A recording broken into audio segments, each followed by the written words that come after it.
দর্শকবৃন্দ ভিডিওটা পুরোপুরি দেখেন আর কথাগুলো মনোযোগ দিয়ে শুনে যান। আশা করি সবারই ভালো লাগবে।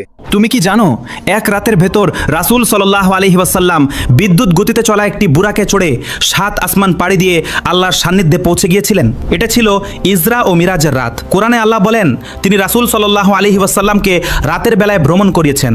সূরা ইসরা। রাসূল সাল্লাল্লাহু আলাইহি ওয়াসাল্লাম বুরাকে চড়ে মক্কা থেকে বাইতুল মাকদিসে গেলেন। বুরাকের গতি ছিল অবিশ্বাস্য, যেন আলোর গতিতে চলছে। তার এক কদম পড়ত যতদূর তার চোখ দেখতে পেত। বাইতুল মাকদিসে পৌঁছে তিনি সব নবীদের ইমামতি করে নামাজ পড়ালেন। তারপর শুরু হলো আসমানের সফর।